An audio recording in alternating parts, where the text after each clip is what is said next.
Bonjour à toutes et tous, merci d'être présents pour ce nouveau webinaire sur le sujet du réemploi. Donc pour rappel, c'est un webinaire qui sera enregistré et il sera disponible ensuite, en replay sur la chaîne YouTube d'Envirobat Centre. Vous pouvez poser vos questions pendant la présentation plutôt dans l'onglet conversation et puis on les prendra, à la fin. Il y aura un petit temps de questions-réponses, qui est prévu, à la fin. Donc ce webinaire sur, la filière sanitaire en réemploi, il s'inscrit dans une série de webinaires qui est co-organisée par, l'Adréal et Envirobat Centre. Voilà, il y a déjà eu, 3 webinaires avant celui-ci. Donc, pour rappel, il y en avait un sur, le réemploi du bois, un sur, le réemploi du mobilier et l'aménagement intérieur et puis, un autre sur le rôle du déconstructeur.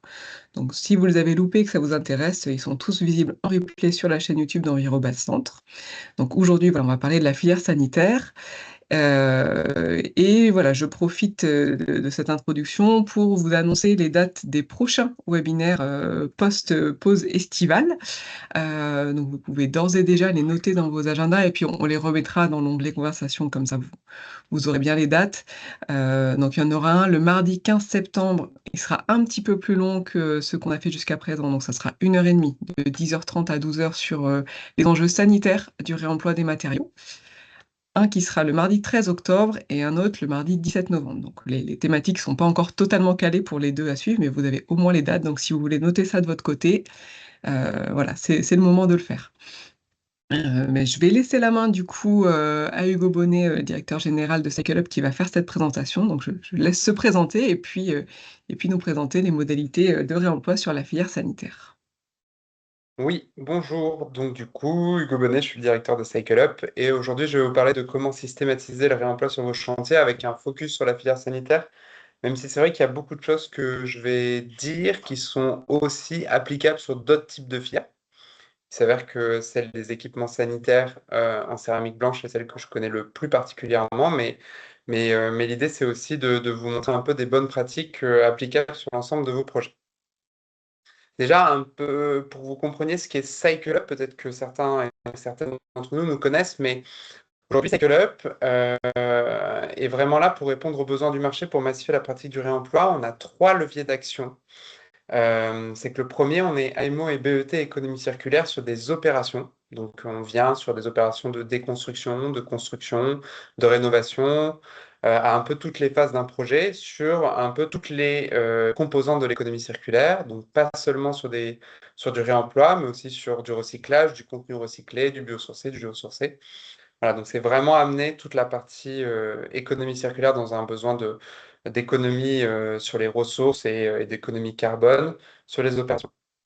On a aussi eu un impact plutôt à l'échelle des organisations, puisqu'on vient faire du conseil à orientation stratégique pour les organisations et les territoires verts de plus de circularité. Donc, qui passe par vraiment la mise en place de feuilles de route à ces échelles-là, la définition d'une boîte à outils qui permet ensuite de le dupliquer sur les opérations et des systèmes de formation aussi de l'ensemble de toute la chaîne en fait, des parties prenantes d'un projet. Et le dernier, qui est un peu plus récent, puisque Cycle Up, ça date depuis 2017, c'est qu'on vient vraiment en système d'ingénierie de filière, qu'on est là pour accompagner un peu sur toute la chaîne d'approvisionnement circulaire, qui est en France, enfin, ouais, particulièrement en France. Donc à aider, par exemple, des ateliers de reconditionnement à se monter, à des plateformes physiques à se définir, et cetera, et cetera. En fait, ça, c'est ce que fait, Cycle Up aujourd'hui. Donc on est, entreprise à mission et une entreprise, entreprise solidaire d'utilité sociale.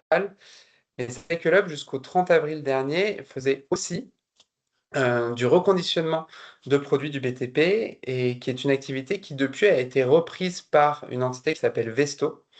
C'est la même marque, ça s'appelle toujours Cycle Up, c'est même pour les mêmes personnes, derrière, sauf que juridiquement, derrière, c'est pas un devis Cycle Up qui est envoyé, c'est un devis Vesto, par exemple. Et donc ce que je vais vous présenter aujourd'hui, c'est ce qu'a fait Cycle Up jusqu'au 30 avril, mais c'est ce qui est aujourd'hui récupéré par, Vesto. Donc, cette activité de reconditionnement de produits du BTP et en particulier d'équipements sanitaires, aujourd'hui, elle prend place dans 3 localisations. dans l'atelier historique à Noisy-le-Sec, dans le 93, qui est donc le premier atelier qui a été ouvert en 2023. Dans un atelier à Lesquin, au sud de l'île, dans le 59, qui lui a ouvert en début d'année, et dans un autre atelier à Lyon, à Vénissieux, dans le 69. Et ces trois ateliers, il faut que vous compreniez qu'ils sont aujourd'hui opérés par des entreprises d'insertion. Initialement, ce n'était pas le cas, mais c'est devenu le cas donc, dernièrement, parce que dans une optique de vraiment regarder l'ensemble de tous les enjeux actuels et de pas seulement répondre aux enjeux environnementaux, mais répondre aussi aux enjeux sociaux et sociétaux. Donc avec Dynamique et Vita Service du groupe Vitamine T sur Lesquins et Noisy-le-Sec et Sphère sur Vénissieux. Et pour vous donner aussi une ordre d'idée de c'est combien de volumes aujourd'hui, donc en 2025, il y a eu 5 équipements sanitaires qui ont été reconditionnés sur le seul site de Noisy-le-Sec. Et l'ambition sur 2027, c'est de passer à 15 000. Vous voyez, c'est vraiment quelque chose qui est en train de se généraliser. Alors on est loin de la quantité de sanitaires aujourd'hui vendus en France, mais on s'en rapproche de plus en plus. Concrètement, qu'est-ce qui se passe? On a à la base une maîtrise d'ouvrage qui a organisé la mise en place de clauses de réemploi au sens large dans les marchés qui l'ont suivi, donc notamment les marchés de travaux. Cette maîtrise d'ouvrage, elle a été d'ailleurs potentiellement accompagnée par un AMO ou un BET réemploi, mais pas forcément. Ça peut être des compétences qui sont inscrites déjà au sein de la maîtrise d'œuvre ou ou même au sein de la maîtrise d'ouvrage. Mais c'est important, cette question de clause de réemploi, elle est très importante parce qu'en fait, il faut être capable de cadrer le marché en amont pour que derrière, des opérations de réemploi puissent intervenir. Bon, je vous mets deux petits bonus à chaque fois, c'est que vous le verrez, un des gros enjeux clés du réemploi, c'est la logistique. Une maîtrise d'ouvrage qui met à disposition des locaux ou une solution logistique tampon pour notamment de stockage pour permettre la bonne circulation des ressources, c'est encore mieux. Voilà. Et puis la mise en place d'actions de sensibilisation. Derrière, donc du coup, ces clauses de réemploi, les matériaux sont déposés. Donc on la dépose, on l'appelle sélective, soignée. Dernièrement, j'ai entendu aussi soignée, préservante. Donc ça, c'est les matériaux qui, au lieu d'être, on a un grand coup de masse à l'intérieur, on les dépose correctement. Ils sont ensuite amenés en pied de chantier, conditionnés et ensuite envoyés. Et donc ça, c'est la plupart du temps réalisé par les entreprises de curage classiques que vous missionnez sur les projets, voire ça peut être de la sous-traitance sur des entreprises spécialisées dans la dépose sélective. Et donc aujourd'hui, Cycle Up by Vesto a une capacité à venir déposer les matériaux sur le chantier. Toute la collecte derrière est organisée par Cycle Up par Vesto. Et donc la collecte, c'est vraiment aller de chantier en chantier, récupérer les matériaux et les amener vers les ateliers de reconditionnement. Et donc vous vous rendez bien compte que sur des gros chantiers de réno ou de démol, c'est assez facile. On vient remplir des camions entiers en les récupérant sur les projets, mais sur des chantiers plus d'entretien, de maintenance, d'entretien de logement, et ben souvent on dépose un, deux, peut-être trois équipements sanitaires. Et donc là, il y a toute une organisation logistique qui se met en place avec des systèmes de tournée. On parle beaucoup de reverse logistique, notamment dans l'économie circulaire, pour essayer d'optimiser un peu tous les transports d'un point de vue environnemental, mais aussi d'un point de vue économique. Donc les matériaux sont ensuite envoyés en atelier de reconditionnement, donc sur les trois que je vous ai cités au-dessus. Là, les produits sont testés, triés, les pièces d'usure sont changées, mais on y reviendra un peu par la suite. Et ensuite, les produits sont fournis, toujours par Cycle Up, par Vesto. Donc, peut-être un chiffre, c'est que aujourd'hui, 70% des clients acheteurs de produits reconditionnés, ce sont des grands groupes. On a des accords cadres avec Bouygues, Eiffage, Vinci, etc., etc. Qu'ensuite, on va avoir une vingtaine de pourcents pour des entreprises de taille intermédiaire, notamment spécialisées en plomberie, Corus et Riz, et que le reste, c'est du tout venant et une petite partie de distributeurs. Puisqu'en fait, les produits de reconditionnés sont distribués par des distributeurs classiques que vous connaissez peut-être, des Sider, CDO, Leroy Merlin. Et les produits sont fournis prêts à l'emploi. Et donc, ils sont ensuite directement installés sur les chantiers de travaux, puisque on va même jusqu'à envoyer des produits qui sont habituellement, notamment dans l'entretien courant, les sanitaires arrivent dans des cartons, les produits reconditionnés arrivent dans des cartons. Concrètement, qu'est-ce qui se passe sur le site? Donc, il y a une première phase de tri. Donc, tous les équipements sanitaires en céramique blanche qui sont ébréchés, fissurés, avec des éclats d'émail, etc., sont écartés de la production. Ensuite, on vient les nettoyer, donc par des trempages dans des bains successifs d'acide et de soude qui permettent de se débarrasser d'une part de la matière organique, mais aussi de tout ce qui est calcaire. Après ça, il y a une phase de finition où le but est vraiment d'être capable de ne pas distinguer un WC neuf d'un WC reconditionné à la fin de cette phase-là. On vient effacer toutes les dernières traces qu'il peut y avoir sur les toilettes. On vient refaire une phase de tri et de contrôle qualité parce que vous vous rendez bien compte que nous, les WC qu'on reçoit, il y en a certains qui sont vraiment dans un très mauvais état. On n'est pas capable de voir toutes les fissures, tous les éclats avant nettoyage. Donc, après nettoyage, on est capable de venir refaire ce contrôle qualité. Et donc, pour ça, d'ailleurs, si à l'occasion ça vous intéresse, donc les 3 ateliers sont assez visitables. Et des fois, il n'y a rien de mieux que d'aller voir. Bon, c'est peut-être un peu plus loin de l'endroit où vous êtes, mais si vous êtes de passage à Paris, Lyon ou Lille, il faut vraiment pas hésiter à venir voir parce que vraiment, on ne fait pas la différence entre un produit neuf et un produit réemployé. Sur tous ces équipements, toutes les pièces d'usure sont changées, donc les mécanismes de chasse d'eau, les abattants. Voilà, on vient mettre des pièces neuves. On a essayé, hein, honnêtement, de reconditionner des mécanismes de chasse d'eau. Comme c'est des équipements en plastique, c'est extrêmement fragile et ça dure très peu dans le temps. C'est pour ça qu'on a préféré, pour notamment assurer un service qualité à la fin qui soit optimum, de remplacer par des produits neufs. D'ailleurs, pour information, dans le calcul carbone qu'on fait derrière, on enlève, dans les économies carbone, on enlève le fait que on vient mettre une pièce neuve. Bon, je ne vous ai pas mis la pire photo du monde à gauche, mais pour vous donner un ordre d'idée, un toilette qui rentre chez nous, il est à peu près comme ça. Et un toilette qui sort de chez nous, il est vraiment nickel. On n'est pas censé pouvoir voir la différence, comme je l'ai déjà dit. Bon, quelques autres photos. Alors ça, c'est l'ancien site de Noisy-le-Sec, parce que depuis, donc, il y a un nouveau site qui permet de tripler la capacité de production. Mais ça vous donne un peu un ordre d'idée. À gauche, vous avez des WC qui viennent d'arriver. Donc, vous voyez tout encore les traces noires, toutes les pièces, les composants qui n'ont pas encore été démontés du WC, les bacs de trempe et sur la dernière photo, le stockage, je crois que c'est avant finition, ça. Avant que les produits soient finis et ensuite conditionnés sur palette et renvoyés sur les chantiers. Donc, tous les produits concernés, c'est tous les produits en céramique blanche. Alors, j'arrête pas de dire blanche, il y a une raison. C'est qu'en fait, la stratégie ici est de faire du standard. Vous avez compris, on rentre dans un processus industriel. Donc, le but du jeu, c'est de limiter le coût de revient au maximum et donc de standardiser l'ensemble du processus. Donc, l'ensemble du processus, c'est pas que le processus industriel, c'est aussi le processus de vente et d'achat.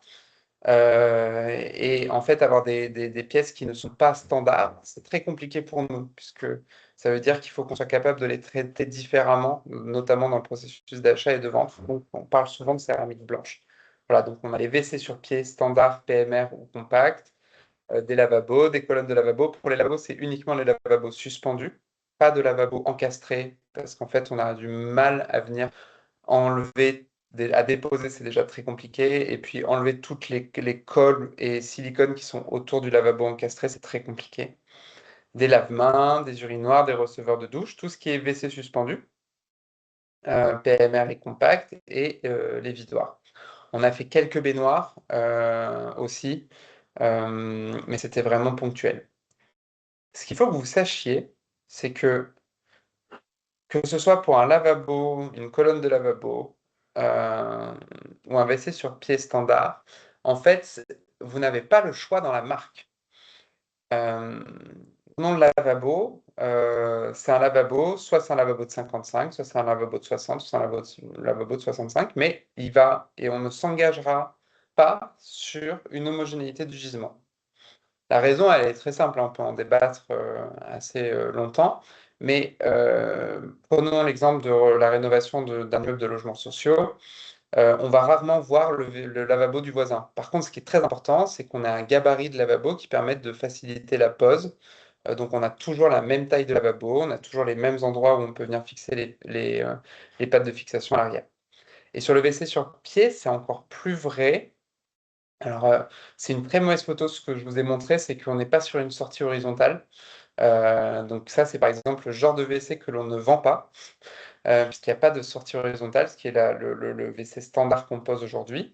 Le WC a toujours les mêmes trous de fixation, le trou d'évac est toujours à la même hauteur, toujours du même diamètre, mais par contre, vous ne savez pas si vous achetez un Porcher ou un Alia. C'est un peu une pochette surprise. Voilà. Et on continuera à faire de même, puisque en fait, c'est la seule manière d'être capable de livrer des gisements. Voilà. C'est moins vrai sur les WC suspendus, puisque sur les WC suspendus, on a beaucoup plus de diversité de typologies. Et puis, c'est pas forcément les mêmes endroits où on les installe. Donc, on est plutôt sur du tertiaire, on va dire. Et donc, sur les WC suspendus, on assure une certaine homogénéité de gisement, notamment à l'étage. Mais encore une fois, il faut toujours se poser la question de qu'est-ce que je veux vraiment mettre en place dans mon projet, hein, parce que est-ce que on va vraiment aller regarder les toilettes du voisin d'à côté? Je vous en ai parlé donc un petit peu du reconditionné, c'est une traçabilité. Nous, on est capable, si on vous a vendu un WC et si vous avez un problème dans un an, de remonter toute la chaîne jusqu'au chantier sur lequel on a récupéré le gisement brut. On est capable de savoir quand est-ce qu'il est passé dans tel bac, qui est l'opérateur qui a fait le contrôle qualité, quelle est la référence de l'abattant et quel est le lot de la commande de l'abattant. Voilà, donc on fonctionne vraiment comme du neuf. C'est encore plus important dans le réemploi. Je dis souvent qu'on accepte beaucoup plus de choses sur du neuf que sur des matériaux réemployés. On a un devoir d'être parfait. Donc, c'est ce qu'on s'attache à faire avec cette traçabilité. Remis à neuf, je vous l'ai déjà dit. On a un calcul de l'impact environnemental qui est réalisé. Donc, avec une méthode qui a été certifiée. Alors, ça s'appelle plus River, ça s'appelle Rainbow maintenant. Un impact social qui est aussi un peu garanti, puisqu'on a des gisements qui sont français, reconditionnés en France, dans nos ateliers. Et sachez que tous les produits sont garantis 2 ans, avec le remboursement et remplacement et les dommages consécutifs. Donc, à la fin, vous avez une fiche technique qui est la même que celle que vous pouvez avoir sur une fiche technique de produits neufs, à la différence près que vous avez des informations notamment sur les économies carbone réalisées. Donc ça, c'est celle, par exemple, sur un WC sur quai, avec la méthodologie qui est associée. Voilà. Et donc, on a tout, la garantie, les composants, etc., etc. Souvent, la question qu'on a, c'est comment on fait pour la maintenance. Pour la maintenance, sachez que c'est des WC standards, posés avec des mécanismes de chasse d'eau standards. Voilà. Euh, Comment est-ce que ça fonctionne sur un projet? Attendez, excusez-moi une seconde. Hop, pardon. Comment est-ce que ça fonctionne sur un projet? Alors, concrètement, sur un projet, il y a trois matières d'intervenir. Imaginez, vous avez un chantier de démolition. Sur un chantier de démolition, il peut y avoir de l'achat ou du don de matériaux bruts qui est réalisé. Ils peuvent être collectés en pied de chantier, ils peuvent être collectés déjà conditionnés ou à conditionner, ils peuvent être déposés, voilà. Mais il y a vraiment la capacité à venir récupérer les produits, soit par de l'achat, soit par du don. De l'autre côté, du coup, il y a la fourniture de matériaux reconditionnés. Donc, c'est la dernière ligne que vous avez. Donc, vous pouvez commander des matériaux reconditionnés au même titre que vous pouvez commander des matériaux neufs. Et après, ce qui est un peu différent par rapport à une économie linéaire classique, et ce qui est notamment le plus souvent utilisé dans des opérations de réhabilitation, c'est plutôt que de faire de l'achat-revente, on fait de la prestation. Donc la prestation de reconditionnement, c'est le matériau reste en possession de la maîtrise d'ouvrage ou de l'entreprise. Il est récupéré sur le chantier, il est envoyé en usine et il est renvoyé sur le projet. Voilà. Et donc ça, c'est quelque chose qu'on essaye de plus en plus de mettre en place, puisque contrairement peut-être à ce que vous imaginez, le problème aujourd'hui pour ces filières, c'est pas la demande, c'est le gisement.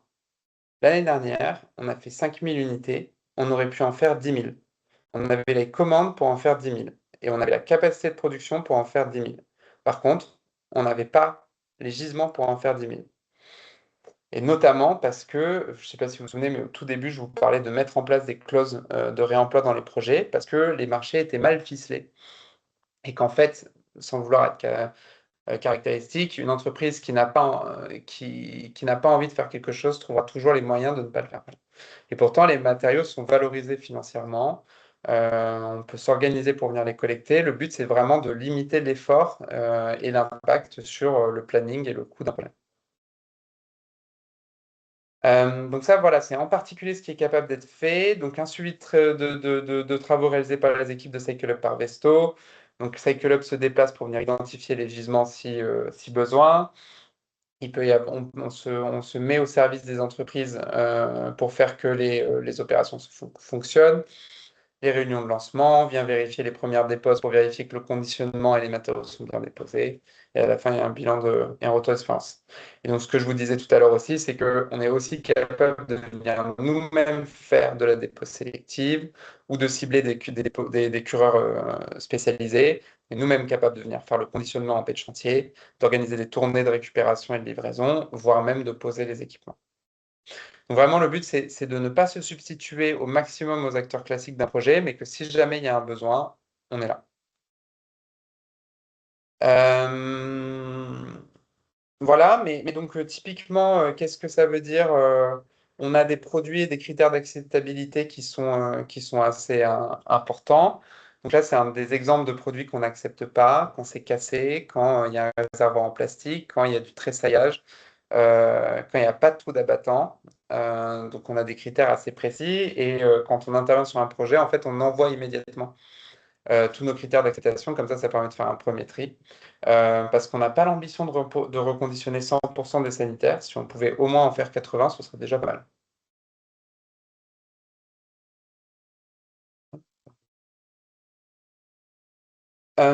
L'idée, comme je vous le disais, c'est aussi d'être capable de vraiment être en support de l'ensemble de toute la chaîne de valeur. Donc, on vient amener une certaine documentation sur les projets.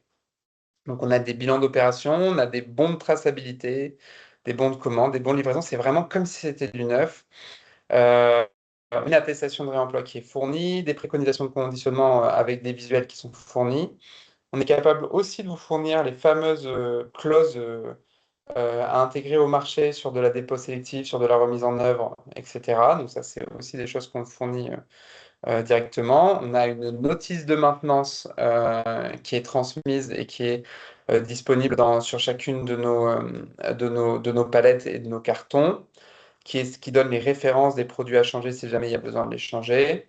On a une notice de pause, mais vraiment, c'est le même. On a vraiment essayé de s'aligner sur ce qu'on est capable de faire sur du neuf, et je vous en ai déjà parlé. On a aussi des fiches techniques. Voilà. Je vous ai mis quelques contacts, donc c'est juste aussi pour vous faire un rappel sur maintenant Cycle Up, c'est du conseil et des études, et aujourd'hui, tout ce qui est négoce et reconditionnement, c'est Vesto. Pour vous dire aussi sur qu'est-ce qui va se passer dans la suite, et ensuite on passera aux questions. Je suis allé assez vite parce que d'habitude il y a beaucoup de questions, donc comme ça me permettra de prendre le temps d'y répondre. C'est que certes, j'ai beaucoup parlé d'équipements sanitaires en céramique blanche aujourd'hui. La raison pour laquelle Vesto a aussi repris ses activités, c'est que Vesto, qui est un industriel du reconditionnement depuis 2020, est spécialisé notamment dans les équipements à haute technicité et dans la CVC. Et donc, les autres filières développées par Vestos sont tout ce qui va concerner la CVC. Ils ont un partenariat avec Francaire actuellement. Donc, on va avoir les caissons de ventilation, les ventiloconvecteurs, etc., etc. Et d'ici un an, ils iront sur les groupes froids, les CTA, les dry coolers. Voilà. Donc voilà pour les évolutions en termes de produits, en termes géographiques. Il y a aussi la volonté de se répartir un peu sur le territoire. Après, il y a des acteurs qui existent, hein. Vous ne devez pas être très loin de Alise, par exemple. Donc c'est plutôt de créer un réseau de reconditionneurs sur certaines typologies de produits ou d'ouvrir d'autres ateliers pour être vraiment au plus proche localement des chantiers, hein, et pas que pour une histoire environnementale, puisque le transport, c'est pas ce qui coûte le plus cher, c'est moins de 5% de l'impact environnemental. Pas que pour des questions économiques, puisqu'en fait, pour le coup, par contre, le transport, ça coûte cher, mais aussi beaucoup pour l'idée de créer des emplois locaux et d'animer un écosystème local. Voilà. Et ben, je suis disponible pour répondre à des questions, Merci si en tout vous cas pour en cette présentation. avez. Alors, je suis désolé, mais si à un moment mon ordinateur coupe, ne vous inquiétez pas, je me rebrancherai sur mon téléphone. C'est juste que je suis à Paris et qu'il y a des coupures d'électricité très importantes et que je n'ai plus que 15% de batterie. Mais ne vous inquiétez pas, je me reconnecterai immédiatement. Pas de souci. Mathias, je te laisse Très gérer bien. du coup sur la question. Ouais. Merci Hugo pour cette très bonne présentation. Oui, on a quelques questions dans le chat. La première, des solutions pour adapter des WC non PMR récupérés en WC PMR. Pas possible. C'est une taille. C'est une taille de WC en fait, les PMR. Ils sont beaucoup plus longs. Donc en fait, un WC non PMR ne va pas avoir les mêmes tailles. Par contre, ce qu'on peut faire, c'est que vous nous envoyez vos WC non PMR et on vous renvoie des WC PMR. Parce qu'il y en a beaucoup en stock, des PMR.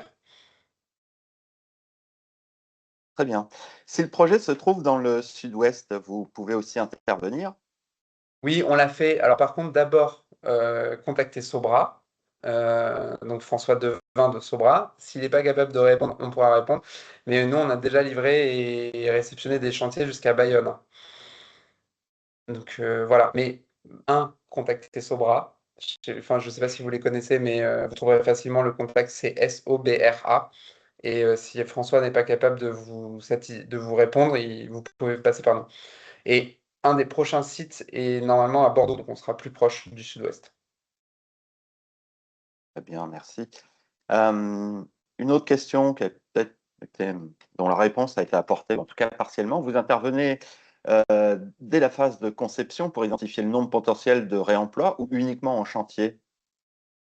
Alors, Cycle Up intervient dès la phase de conception et on ne fait pas que du sanitaire. Du coup, nous, on est vraiment sur l'ensemble de toute la typologie. Dès le début, on arrive avec, si c'est un chantier de réa, par exemple, sur un diagnostic PEMD. Donc, on identifie dans le diagnostic PEMD avec une très forte orientation sur les ressources, l'intégralité des matériaux qui ont un potentiel de réemploi. On arbitre ensuite sur ceux qu'on veut garder sur le projet en réemploi in situ, ceux qu'on ne veut pas garder sur le projet en réemploi ex situ, et on organise leur direction vers les différentes filières de reconditionnement, puisqu'en fait les sanitaires, c'en est qu'une, mais il y en a des dizaines et des dizaines.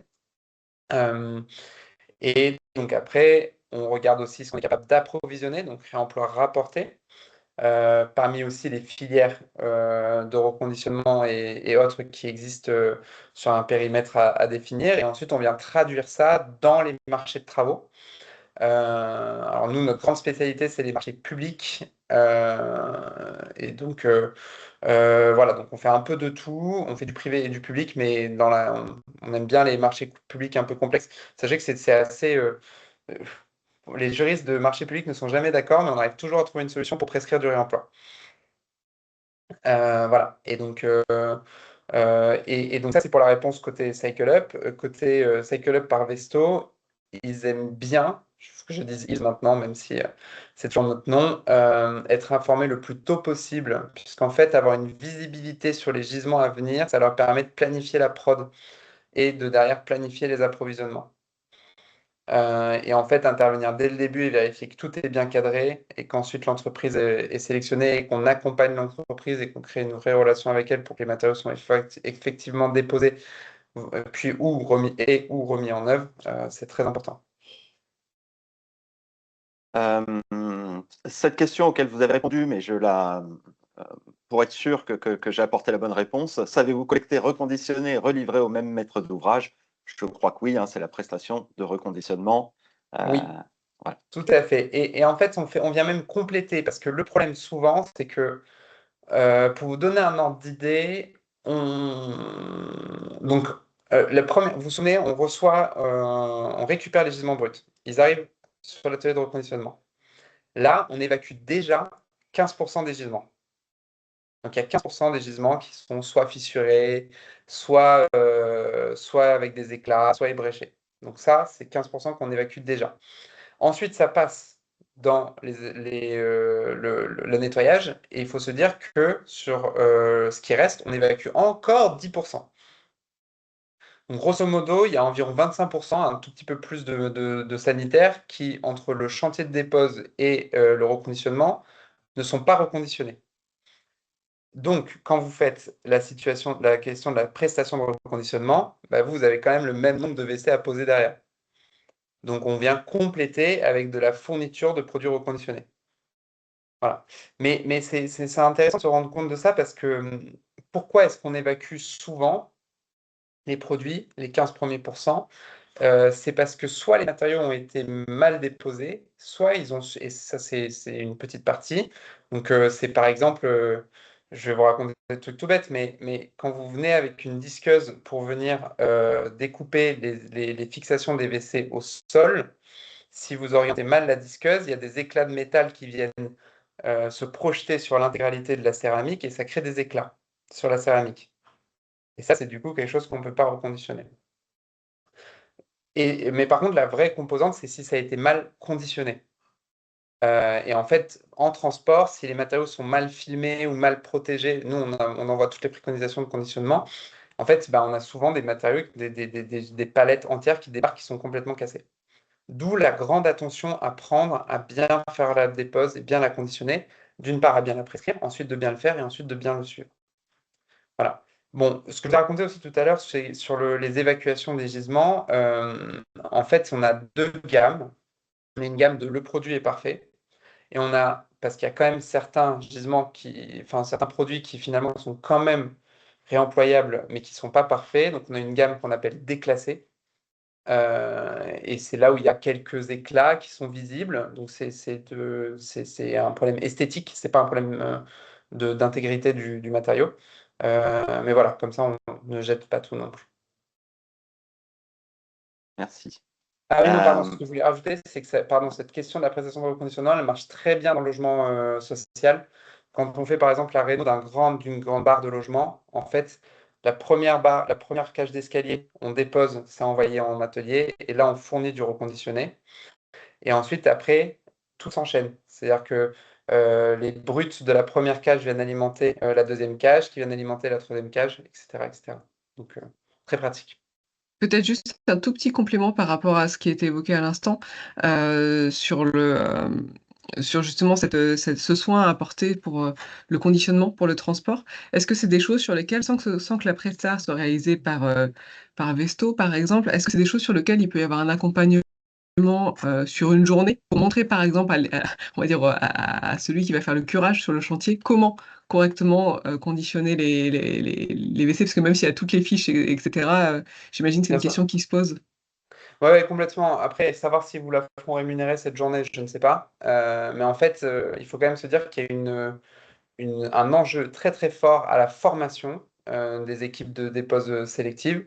Et que même si c'est des matériaux qui sont pas forcément récupérés par Cycle Up, par Vesto derrière, c'est un cureur qui, le chantier prochain, saura déposer des sanitaires et qui n'aura aucun problème là-dessus. Donc oui, oui, très important la formation. Je poursuis. Pourquoi pas une céramique colorée? Y a-t-il une contrainte particulière? La réponse, c'est qu'en fait, des céramiques colorées, il n'y en a pas beaucoup. Et que l'exemple même, c'est que ça fait 3 ans qu'on essaye de vendre des toilettes roses. Et c'est une question d'offre et de demande. Et donc, en fait, nous, on se rend compte qu'aujourd'hui, on a très peu de demandes sur de la céramique colorée. Et on est dans une contrainte industrielle, hein, c'est que nous, on a besoin d'avoir des rotations de stock très rapides. Enfin, on a besoin les matériaux, il ne faut pas qu'ils restent plus de 6 mois dans les stocks.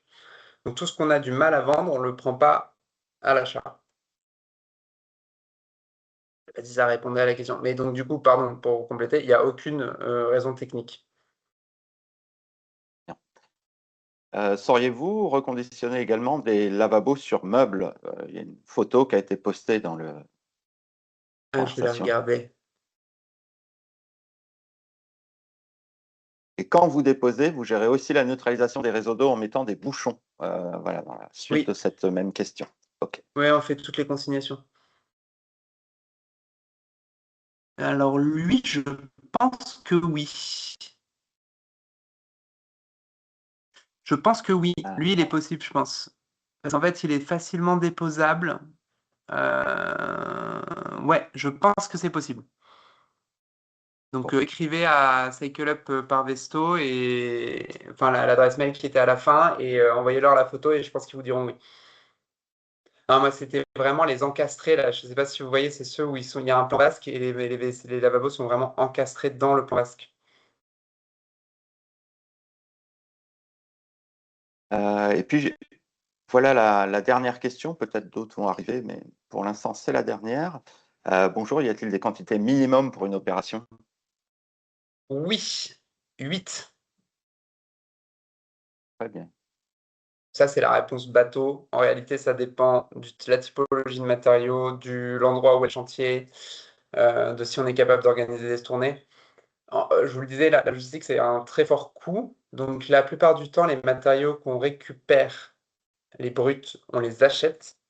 Et dans le coût global de cet achat, enfin de la récupération du matériau, c'est 50% le coût d'achat du matériau. Donc, c'est quelque chose qui va pour les entreprises de dépose et 50% la logistique. C'est assez conséquent quand même. C'est pour ça. Et 8, c'est une raison, c'est que c'est une palette. Et du coup, en poursuite de cette question, moi, je voulais savoir si, vous avez déjà travaillé avec des maîtres d'ouvrage sur lesquels il y a eu des logiques de, regroupement ou en tout cas de massification, des gisements entre maîtres d'ouvrage avant de faire appel, voilà, à Cycle Up pour, Non, c'est nous qui prendre en l'avons charge. fait. OK. C'est nous qui l'avons fait. C'est nous qui avons fait nous-mêmes l'effort de faire le regroupement. Mais il y a des très bonnes initiatives qui sont en train de faire. Alors, je connais très peu le centre Val-de-Loire. Je suis désolé, c'est vraiment pas mon territoire. Mais par exemple, la ville de Paris et la métropole du Grand Paris sont en train de s'associer pour créer une plateforme logistique mutualisée. En fait, l'idée est de faire l'équivalent d'une déchetterie, mais pour le réemploi. Et donc, tous les chantiers autour, on va commencer par les chantiers de Ville de Paris et Métropole, puis les chantiers des bailleurs sociaux de la Ville de Paris et de la Métropole du Grand Paris, vont venir en fait poser les matériaux sur cette plateforme logistique centrale, où même cette plateforme va avoir la mission de faire des tournées. Donc, il va y avoir cette entente-là qui va commencer à se créer, et c'est hyper intéressant. Puisqu'en fait, ça va permettre de collecter beaucoup plus de gisements diffus et aussi de réduire les coûts de logistique. Voilà, donc c'est ce type d'initiatives-là qui sont super intéressantes. Il y a la FAB à Bordeaux qui essaye de faire quelque chose d'assez équivalent. La métropole de Toulouse, ils se sont posé la question. À Marseille, ils ont lancé quelque chose qui est un peu différent. Voilà, donc c'est assez chouette. Euh, Quelques questions qui arrivent. Réemploi possible aussi pour les équipements dédiés au groupe scolaire, entre parenthèses maternelle. Je pense que c'est peut-être de plus petite taille. Ouais. Alors oui. Attendez une seconde, je pense que je vais basculer sur mon. Si vous... Non, c'est bon, ça va marcher. Oui, non, on a des mini-chiottes, si c'est ça votre question. Ouais, on a. Alors, pour info, on vient d'être lauréat du programme EduRénov. Donc le programme EduRénov, ouais, que vous connaissez, qui est un programme porté par la Caisse des dépôts pour les rénovations de groupes scolaires. Et donc, on est une des solutions EduRénov. Et donc, en particulier, on est capable de fournir, approvisionner, acheter tout ce qui est équipement sanitaire dans adapté, notamment dans ce genre de public. Est-ce que des maîtres d'ouvrage ou les entreprises peuvent se fournir en direct chez Vesto ou doivent-ils passer par des distributeurs? Non, ils se fournissent en direct. Les distributeurs, c'est moins de 5%. C'est moins de 5%, donc vous pouvez tout à fait acheter directement. C'est simple, les prix sont cadrés. Enfin, c'est comme acheter sur un catalogue classique. Vous avez en face Aladdin ou Abdul qui vous répond, ou Flore. Voilà, et qui organise la logistique pour l'approvisionnement sur le chantier. Je vous conseille de ne pas passer par des distributeurs. Je ne devrais pas le dire s'il y a des distributeurs dans la salle, mais parce qu'ils sont beaucoup plus chers. Moi, j'ai une question parce qu'en tant que reconditionneur, vous portez une partie du risque assurantiel, enfin, vous garantissez au moins pendant 2 ans. Ouais. Comment s'est passé le dialogue avec justement votre assureur? Enfin, voilà, quelle a été un peu la démarche? Alors, donc nous, c'est garanti 2 ans. Ce qu'il faut comprendre, c'est que CycleUp, nous, on est un acteur du réemploi depuis 2017, qu'à l'origine, on était même une marketplace. Donc, on vendait et on permettait à des professionnels d'échanger, enfin d'acheter et de revendre des matériaux d'emploi. Et que même à cette époque, on garantissait les produits 2 ans, alors que c'était des produits qui ne nous passaient même pas entre les mains. Pour essayer de comprendre, il faut se rendre compte que la seule chose que fait un assureur dans sa vie, c'est un calcul de risque. Il prend, il prend quelque chose, il regarde le risque de sinistralité, il regarde combien peut lui coûter ce risque, et du coup, derrière, il fixe une prime d'assurance en cohérence avec ce coût-là. Le problème du réemploi, pour faire ce risque de sinistralité, c'est qu'il manque de retour d'expérience. En 2017, quand on est arrivé, en fait, du réemploi officiel, il y en avait très peu. Il y en avait beaucoup du informel. Parce qu'en fait, les couvreurs n'ont jamais arrêté d'utiliser des ardoises et des tuiles de réemploi. Mais il y en avait peu. Donc voilà, donc c'est comme ça que nous, on a fait ça petit à petit. On a commencé par 1 an de garantie, puis 2 ans, puis 2 ans, puis les dommages consécutifs. Parce que plus on avançait, plus on avait en fait du retour d'expérience. Donc là, ça fait pratiquement 10 ans qu'on vend et qu'on achète des matériaux de réemploi et qu'on a un risque aujourd'hui qu'on a eu 0 sinistre. Et donc l'assureur, en fait, il regarde ça. Mais pour répondre en particulier au sujet des toilettes, quand on regarde le risque assurantiel, il faut quand même se rendre compte qu'un toilette, ça reste un toilette, hein. C'est de la céramique. Elle ne va pas bouger avec le temps. On a vérifié s'il y a des fissures, des éclats, etc. Et qu'en plus, tout ce qui est composants accidentogènes, enfin sinistrogènes, qui sont les mécanismes de Chazot par exemple, c'est du neuf. Et donc, en fait, nous, le discours qu'on a eu avec l'assureur, c'est qu'on lui a présenté l'intégralité de notre chaîne de reconditionnement. Il a dit, voilà, on va faire ça, ça, ça, ça, ça, ça, ça. Il a fait, bon, très bien. Bah, vous allez nous payer de temps. Et ça, c'est la prime d'assurance. Pour un toilette, c'est très simple. Pour d'autres produits plus compliqués, voilà, pensons aux ventiloconvecteurs, au CTA, etc., c'est un peu plus compliqué. Mais à chaque fois, en fait, c'est une question de mesure du risque de la part de l'assureur. Donc, il faut amener à l'assureur un certain nombre de garanties on est en train de faire notre travail correctement. On est en train de limiter le risque puisqu'on a fait tel type de contrôle, tel type de... Voilà. Moi, j'aime bien souvent le ramener à des enjeux de rénovation. C'est qu'un assureur, aujourd'hui, il assure des bâtiments rénovés tous les jours. Et pourtant, ce n'est pas que des matériaux neufs qui sont à l'intérieur. Voilà, donc c'est une question comme ça. Alors, vraiment, nous, on a eu vraiment la chance d'avoir un assureur qui nous suit depuis le début et avec qui on a un vrai discours et une vraie entente. Ce n'est pas le cas de tout le monde. Et donc, si jamais vous avez des problèmes, sachez que dans chaque assureur, il y a 1 ou 2, voire 3 personnes qui sont spécialisées dans les questions de réemploi, mais ils ne le disent pas. Donc, il faut juste savoir taper à la bonne porte. Très bien, merci pour cet éclairage. D'autres questions? Quand vous parlez de prix, quels sont les ordres de grandeur sur un WC réemployé entre l'achat, la logistique, le reconditionnement et la revente finale? Vous verrez que le revente final, le prix du reconditionnement à la fin, d'acheter un produit reconditionné. Le WC sur pied, il est à 135 €. Vous allez me dire, oh là là, c'est beaucoup plus cher qu'un WC neuf. Oui, c'est beaucoup plus cher qu'un WC neuf bas de gamme. Par contre, c'est le même prix qu'un WC neuf milieu de gamme. Et 135 €, c'est le prix public. Et je ne vous donnerai pas les prix accord cadre, mais sachez que c'est moins que ça. Très bien. Pourrait-il être envisageable pour une plateforme de réemploi physique de conventionner avec vous pour mettre en place votre protocole sur son site pour gérer ses flux en pouvant offrir vos garanties? Et la réponse est oui, et c'est exactement ce qu'on a fait à Lyon, à Vénissieux. Et donc Très je bien. vous engage à m'envoyer un petit mail. Et en complément de cette question, libre à vous d'y répondre ou non, hein, quelle est votre assurance, votre assureur? Les deux, SMA hein, votre BTP, assurance. D'accord, c'est la ouais, SMA BTP. très bien.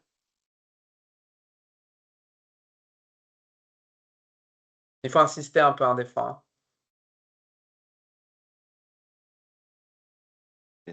Moi, j'avais une petite question, alors qui est pas forcément liée au process en lui-même, mais c'était juste pour savoir, combien ça emploie aujourd'hui de TP, toute cette partie, nettoyage, reconditionnement et cetera. Alors peut-être sur le site, voilà, en Île-de-France, que tu connais mieux, mais Alors, savoir un petit peu. Île-de-France, nous on est donc c'était 8, 6 opérateurs, un chef d'atelier, un responsable de prod. Aujourd'hui, je crois qu'ils sont plus 8, ils sont 6, mais je suis pas sûr. Et alors Vénissieux et Lesquin, je connais pas les chiffres à jour, mais en gros, grosso modo, comptez entre 6 et 10 personnes pour chaque site. Une Ah, le rendement par question. ETP, par contre, pardon. Ouais. Non, pardon, allez-y, je répondrai à cette question en réalité, si jamais. Ok. Juste sur le poids carbone d'un sanitaire, puisque c'est un peu le sujet là qui nous a échauffé les esprits et le corps. Voilà, parce qu'on voit un prix à 135 €, ok, c'est pas forcément, alors c'est pas voilà ultra compétitif, on va dire, mais bref, quoique. En tout cas, c'est un matériau dont le poids carbone est relativement important. On est sur un produit céramique relativement pondéreux. Donc, qu'est-ce qu'on économise en poids de carbone quand on utilise un sanitaire de réemploi? Alors, typiquement un WC, hein, pas demander toutes On les références. économise entre 70 et 140 kg de CO2 équivalent. 140, on est à une tonne 4 pour 10 WC, typiquement sur une barre de HLM qui en Ouais. contient vraisemblablement plus. C'est pas neutre. Pardon, du coup, est-ce qu'il y avait d'autres questions? Mathias, ton micro est coupé, toi. Pardon. Non, pas d'autres questions à part quel rendement par ETP ou par site. Voilà. Alors, en fait, la question du rendement, elle est assez diverse pour la bonne raison que les 3 sites qui sont les 3 sites, il y en a, c'est 3 niveaux d'insertion différents. Il y en a un, on est sur un EBE, un autre, on est sur un ETI, je crois que le dernier est en ACI. Et donc, c'est 3 stades d'insertion différents, donc avec voilà, donc les rendements sont très différents entre chaque site. Moi, que je peux vous donner sur ce qu'on faisait chez Cycle Up avant, quand c'était pas en insertion, c'est qu'on faisait entre 0,7 et 0,8 pièces à l'heure par personne, hein. Voilà. Et le limitant, c'est absolument pas la phase de trempe. Le limitant, c'est la phase de finition. Très bien. Quelle est la consommation en acide des produits polluants du protocole? Quels sont les traitements? J'ai eu un écho comme quoi le niveau de dilution à 5% permettait le rejet aux eaux usées. Alors déjà, il faut essayer de comprendre ce que c'est que polluant. C'est que, en effet, on rejette tout en eau usée, et parce que nos produits sont en dessous des normes, en dessous des seuils acceptables. Donc, on fait les choses correctement. Et la conso, je ne l'ai pas. D'accord. On est sur un traitement avec des acides et des bases ou Oui, c'est ça. Ouais. En fait, on neutralise tout ça. Ok, super.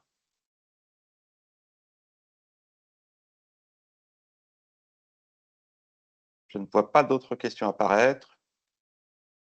Il reste encore quelques minutes. Hugo, si tu veux apporter d'autres éléments ou si tu as des...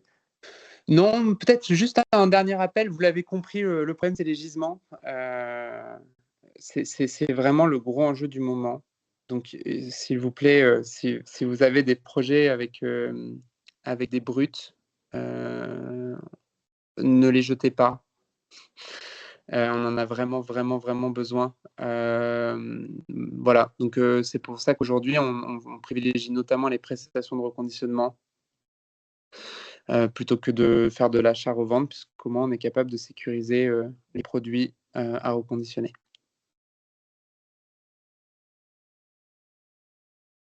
OK, bah, le message est bien passé, je pense. Ça marche. Et ben, du coup, s'il y a pas d'autres questions, je propose qu'on s'en arrête là, si ça vous va à tous. Ah, juste pardon, Merci. je viens Oui, de relire la oui. question de Jonathan. En fait, sachez que les seuils de rejet dans les eaux usées sont différents selon les localisations. Juste, voilà, petite précision pour tout le monde. C'est pas les mêmes, par exemple, entre notre atelier de Vénissieux et notre atelier de Noisy-le-Sec. Mais pardon, Aurore, du coup, je t'ai coupé sur ta phrase de Non, non, conclusion. pas de souci, pas de souci. Merci pour la précision. Bah, du coup, un grand merci à Hugo pour cette intervention, voilà, qui, je pense, aura éclairé pas mal les modalités d'intervention sur cette filière, réemploi, voilà, sanitaire. Et puis, bah, on se donne rendez-vous, pour les prochains webinaires, donc voilà, post-été où vous recevrez bientôt les éléments pour vous inscrire. Et puis voilà, n'hésitez pas, si vous avez des projets, vous avez entendu Hugo, il y a de la demande, donc voilà, si vous avez des sanitaires, n'hésitez pas. Il y a des possibilités. Merci à toutes et tous et puis je vous souhaite une bonne fin de journée et puis, un bel été à celles et ceux que je ne recroiserai pas, d'ici là. Merci beaucoup.